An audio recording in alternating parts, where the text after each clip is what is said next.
अस्सलाम वालेकुम to all. मैं ये सोच रही हूँ कि मैं बना दूँ खूब सारा क्रीम चीज़, ताकि मैं क्रीम चीज़ से आपको अलग अलग ढेर सारी रेसिपी सिखा सकूँ। तो चलिए बिना टाइम वेस्ट किए रेसिपी करते हैं स्टार्ट। हमने लिया यहाँ पे आधा नींबू और उसका रस निचोड़ लिया है, और मैं क्रीम चीज़ बना रही हूँ 1 लीटर के हिसाब से।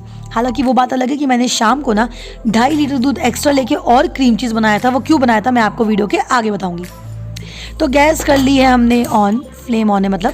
और अब हम चढ़ा देंगे अपना दूध, जो 1 लीटर दूध लिया है ना हमने, उसको हम चढ़ा देंगे, उबलने के लिए छोड़ देंगे। और बिल्कुल वहीं खड़े रहेंगे भैया, चिपक के, फेविकॉल की तरह हिलना नहीं है बिल्कुल किसी कीमत पे, ठीक है, बिल्कुल नहीं हिलना है। चलाने के बाद हमने थोड़ा सा बिल्कुल चुटकी भर नमक डाला है। और अब हमको क्या करना है, हमको कुछ नहीं करना है, सिर्फ हमको डालना है नींबू। नींबू का जो हमने रस निकाला है वो जैसे ये इतना उबाल आ जाएगा ना थोड़ा थोड़ा, वैसे कर करके धीरे धीरे डालना है। एक बार में नहीं डालना है, 4 बार में डालना है। कितनी बार में? 4 बार में। 4 बार में ही हमको नींबू डालना है, जब तक अच्छे से बिल्कुल दूध ना फट जाए। अच्छा, अब ये भी सुन लीजिए आप कि हम ये क्यों बना रहे हैं। मैं ये सोच रही हूँ कि क्रीम चीज़ जब बन जाएगा ना, तो हम उससे बहुत सारी चीज़ें बना सकते हैं। जैसे चीज़ केक बना सकते हैं। अभी चीज़ केक तो नहीं बनाएंगे, मैंने ये प्लान किया कि मैं चॉकलेट चीज़ केक बनाऊंगी और आपको भी रेसिपी सिखाऊंगी। और बाकी का जो क्रीम चीज़ बचेगा उसमें से हम सैंडविचेस बना सकते हैं और ढेर सारे स्नैक्स बना सकते हैं। लेकिन वो डिपेंड करेगा कि हमारा क्रीम चीज़ जो है वो कितना बचा है। इसमें तो मैंने लिया था 1 लीटर दूध, और मैंने जैसे कि आपको बताया कि मैंने शाम को 2.5 लीटर और ले लिया था। ये देखिए फोटो में मैं आपको दिखा देती हूँ ऊपर। 2.5 लीटर दूध का भी मैंने क्रीम चीज़ बना लिया था, और ये 1 लीटर के हिसाब से मैंने आधा नींबू लिया है।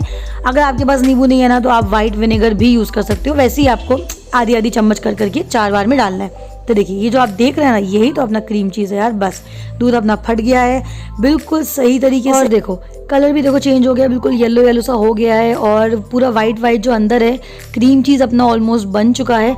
अब बस हमको कुछ नहीं करना है, गैस को करना है ऑफ। जब बहुत अच्छे से हो जाएगा ना, तो हम गैस को ऑफ कर देंगे और इसको क्या करेंगे, हम छान लेंगे। ये अपना क्रीम चीज़ बन चुका है। अब छानने की बारी आती है, थोड़ा सा इसको नॉर्मल हो जाने देंगे, उसके बाद हम छानेंगे।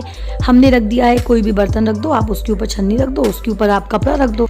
चीज़ क्लॉथ होता है ना, चीज़ क्लॉथ ले लो, मसलिन क्लॉथ ले लो। हमारे पास तो नहीं था, हमने लिया भी नहीं, और हमारे पास जो दुपट्टा था, साफ दुपट्टा था, तो हमने उसको यूज़ कर लिया। आप भी ऐसे कर सकते हैं। अच्छा, ये जो लिक्विड है ना, इसके बहने का वेट करना है। 15 मिनट तक आप रखोगे तो अपने आप बह जाएगा ये।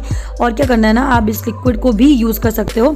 फॉर एग्जाम्पल, अगर आपको मीट को मैरिनेट करना हो या नॉनवेज बना रहे हो आप, तो गलावट के लिए भी बहुत काम आता है, तो आप इसको रख सकते हो। अब ये देखो 15 मिनट के बाद अपना क्रीम चीज़ तैयार है। इसको हमने मिक्सर में डाल के अच्छे से चला लेना है, ग्राइंड कर लेना है मतलब। और इसी में अगर आप चाहो तो वो जो लिक्विड भी है ना, 2-3 चम्मच उसके भी डाल दोगे तो और थोड़ा सॉफ्ट बन जाएगा। उसको आप प्लीज़ फेंकना नहीं, किसी ना किसी काम वो आपके आ ही जाएगा। क्रीम चीज़ तैयार है दोस्तों। आप इसको 10 दिन तक फ्रिज में रख के आराम से यूज़ कर सकते हो। 10 दिन से ज़्यादा यूज़ मत करना। जब भी यूज़ करो उसको आधे घंटे पहले निकाल लेना, नॉर्मल टेम्परेचर में आने देना, उसके बाद ही यूज़ करना। ठंडा ठंडा में काम नहीं करेगा। और मैंने ये खुद से ही चैलेंज लिया था, क्योंकि मुझे क्रीम चीज़ नहीं मिल रहा था मार्केट में, स्पेशली जबलपुर की मार्केट में नहीं मिल रहा था जितना मैंने ढूंढा। तो मैंने कहा मैं क्रीम चीज़ बनाती हूँ और आपको रेसिपीज़ भी सिखाती हूँ, क्योंकि ऑब्वियसली अब क्रिसमस भी आ रहा है और जो लोग न्यू ईयर सेलिब्रेट करेंगे उनके लिए भी एक बढ़िया सी रेसिपी है। So stay tuned, keep watching guys, and मिलते हैं इंशाल्लाह इन द नेक्स्ट वन। खुदा हाफिज़।